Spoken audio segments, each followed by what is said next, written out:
You're not gonna believe what happened to me the other day. I parked my own car in my own garage, and somehow that turned into a full-on 911 call because of my neighbor. Yeah, you heard that right. I was just minding my business, pulling into my garage like I've done 100 times before, when suddenly my neighbor Karen comes storming over, waving her arms and yelling about how I was ruining her peace. I thought maybe something serious had happened, but nope. She was upset because she wanted to do yoga on my property. At first, I thought she was joking. I mean, who gets mad at someone for using their own garage? But she was serious. Dead serious. She claimed that the sound of my car door closing was too disruptive to her morning zen time and said I should leave my car parked outside so she could have the driveway area to herself. I tried to keep it calm, told her politely that, no, I wasn't going to do that. That's when things escalated. She pulled out her phone, dialed 911, and told the dispatcher that I was creating a hostile environment for parking in my garage. The cops actually showed up. I was stunned. I mean, imagine explaining to the police that you're being reported for simply existing on your own property. Karen stood there with her arms crossed, acting like she had every right to dictate what I do with my space. It wasn't just confusing, it was downright surreal. And just when I thought it couldn't get any weirder, the officer asked me a question that left me completely speechless. So what did the police say? Did Karen get her way? Or did things take an unexpected turn that even she didn't see coming? Stick around, because this story is just getting started. So there I am, standing in my own driveway, completely confused, while the officer starts asking me questions, calmly but seriously, like I'm the one causing the issue. He says, "Sir, your neighbor is claiming you're disturbing the peace. Can you tell me what happened?" I honestly didn't even know what to say at first. I mean, how do you explain that someone's calling the cops because you parked in your own garage? I told the officer exactly what happened, that I drove home, parked inside my garage like usual, and the next thing I know, Karen is yelling at me because she says she needs the space outside my garage to stretch and do yoga. Apparently, she's been using the edge of my property as her personal workout zone, and I was interrupting her flow. I couldn't believe it. I've never given her permission to be on my property, let alone turn it into a yoga studio. Now, to give you some background, Karen moved into the neighborhood just a few months ago. At first, she seemed friendly, waved when she saw me, small, talk and all that, but lately she's been getting a little extra. A few weeks back, she left a note on my door asking if I could keep my trash cans inside because they were messing up the view from her living room. I thought it was strange, but I let it go. Then she started acting like the sidewalk between our houses was her own private trail. Now this yoga thing? It's on a whole new level. The officer kept a straight face, but I could tell even he was trying to make sense of it all. And then he said something that completely changed the vibe of the whole conversation. It wasn't angry, but it caught me off guard, and it made me realize Karen might not stop here. The officer looked at me and said, "She's claiming this isn't the first time you've done something to disturb her routine." That threw me. I asked, "What does that even mean?" He just shrugged and said he had to take down a report. Karen stood there, arms crossed, nodding like she'd won something. I could feel my frustration bubbling, but I kept my cool. I didn't want to give her any reason to twist the situation further. Later that day, I checked my security cameras. I wasn't looking for anything specific, I just needed to make sense of what was going on. But as I scrubbed through the footage, I noticed something odd. Karen had actually been coming onto my driveway early in the mornings, doing yoga right, in front of my garage, not near it, in front of it. She'd even set up a little mat and a speaker some mornings. I had no idea this had been going on. No wonder she flipped out when I parked there. She had started acting like it was her space. That's when it hit. Me. This wasn't about a one-time yoga session or a car door. Karen had convinced herself that part of my property somehow belonged to her. And the scary part? She wasn't just claiming space. She was trying to make me look like the problem. I talked to another neighbor, just to see if anyone else had experienced something like this.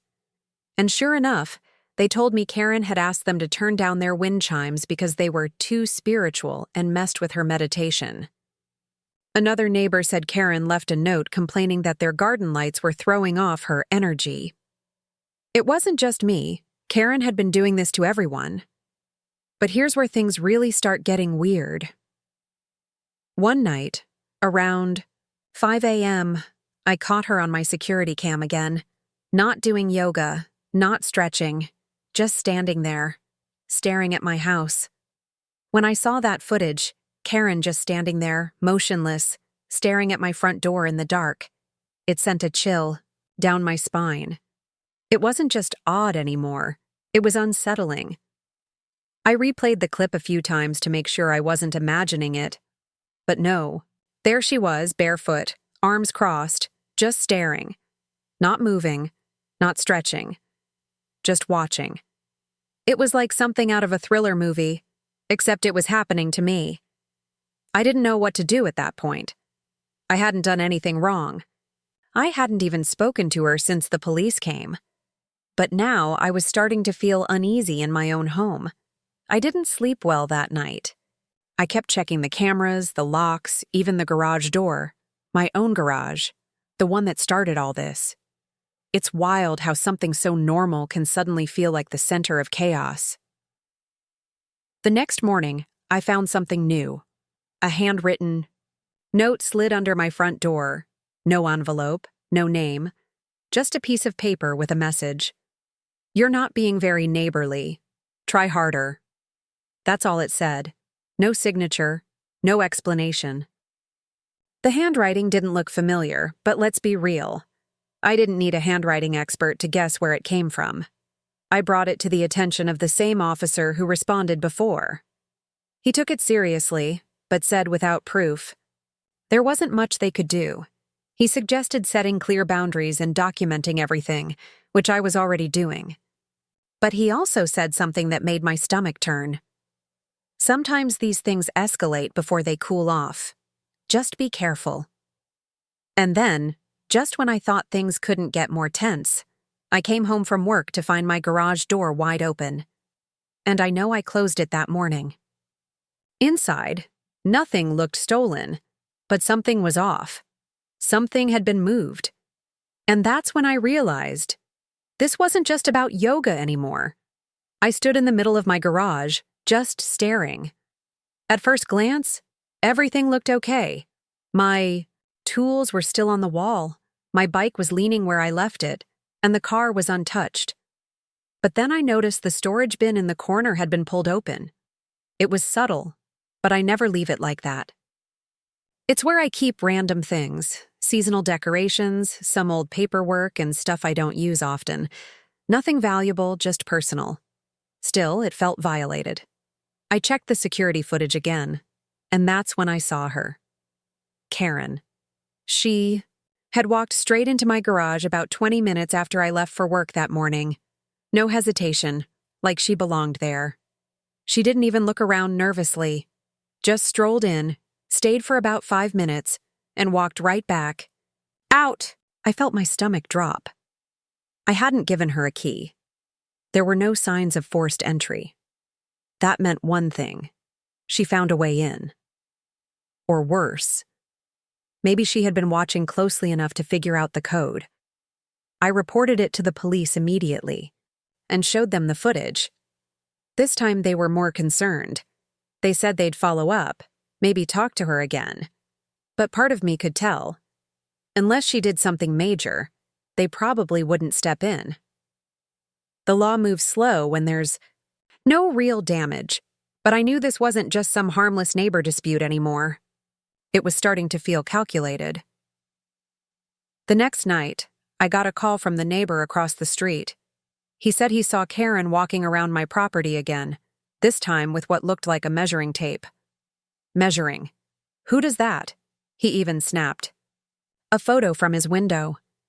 There she was, pacing along the edge of my lawn, like she was surveying it. like she was getting ready for something.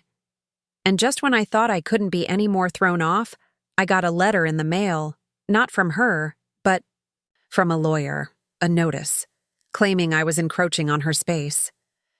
When I opened that letter, I honestly thought it was a prank. It looked official. Letterhead, signature, all of it. The claim?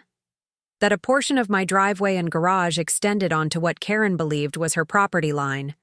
She was threatening legal action if I didn't relocate the structure or grant her access for use. I laughed at first, not because it was funny, but because it was just so insane. But the more I thought about it, the more I realized she believed this was real.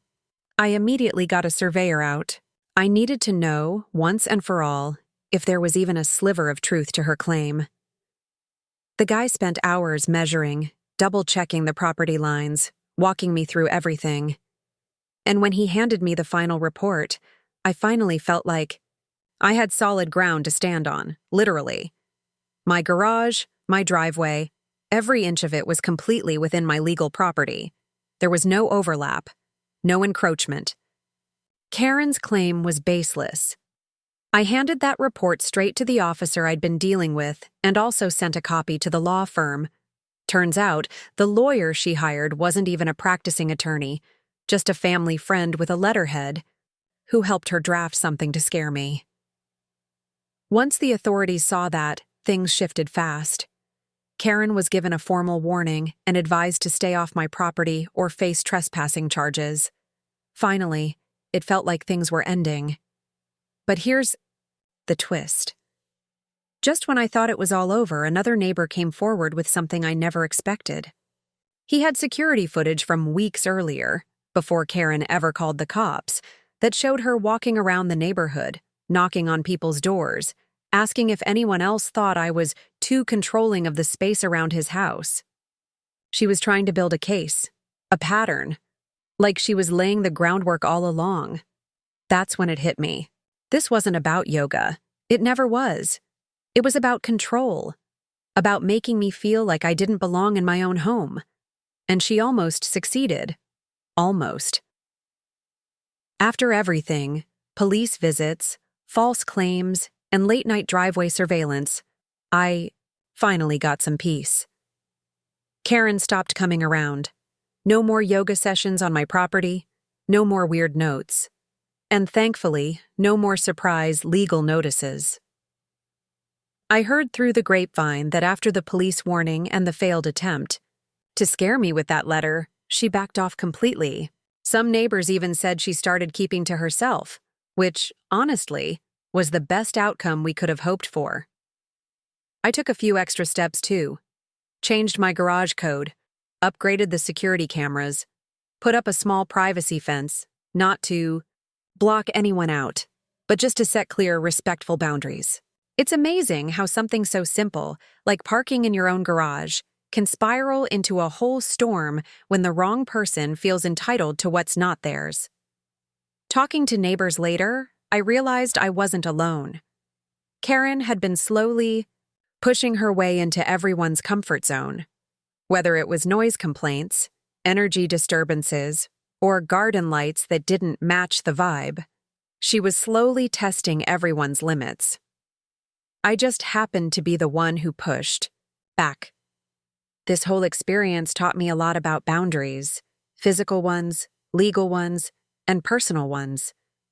It also reminded me how important it is to trust your gut and not stay silent when something doesn't feel right, even if it seems minor at first. A little weirdness can grow into something serious if it's ignored for too long. So yeah, I still park in my garage every day, just like before. It's quiet again, normal, and now, every time I hit that garage door opener, I feel just a little more proud knowing I stood my ground. Literally. Thanks for hearing me out. And if you've got a Karen in your life, document everything.